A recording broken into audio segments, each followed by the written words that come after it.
So anyway, so he said, "What about you?" And I said, "Pfft." And he said, "Well, if you join now, we'll pay you for a year. Every month you'll get a check." And I started thinking about that, and that appealed to my Catholic guilt because I wasn't Catholic anymore, and I felt guilty about it. And my parents were sending me to a Catholic school, and I hadn't told them that I was going through all the forms when I went home, but I didn't go home very much. And I thought, ooh, I could pay them back at least the last year, but no, I mean, I said, come on. And he said, and then you could go to Japan, you could go to Germany. We have all these places you could go. I mean, Hawaii. And I thought, geez, I'd never been much out of Fort Wayne.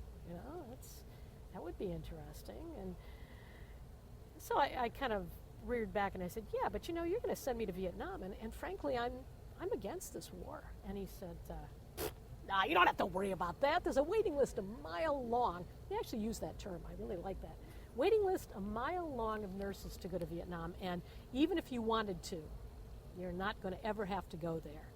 So I kind of thought about this, and I thought, okay, I could pay back my parents because you can't work when you're in nursing school. You just don't have the hours. Right. And then I might go to Hawaii or, out west. I'd never been out west. All this stuff could be really cool. Germany, I mean, my God, I could get out of the country, never mind. And I thought, I could probably do anything for 2 years because that's all the payback time I'd have to have. Mm-hmm. And I wouldn't have to go to Vietnam. So I said, the other thing was when I did acting stuff, I loved to play against type, and I did a lot of community theater and stuff like that. And I'd always play the person who was least like me because it was the easiest for me to do, and I loved it. And this would be the ultimate playing against type. Okay. So I said, what the hell? People are going to think this is just hilarious that I would join the military, And I do too. I think it's kind of funny. So I signed on the line, and I called my father from from Chicago, and I said, Dad, guess what? I just joined the military. Now, he was a Navy guy, and he got out of World War II.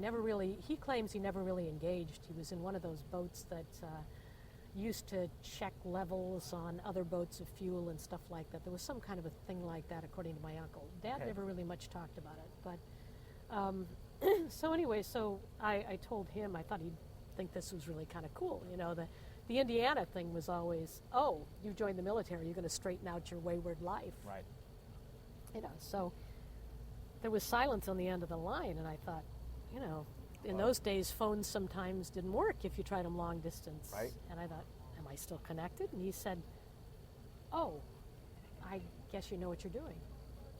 I thought, oh shit, I don't know what I'm doing.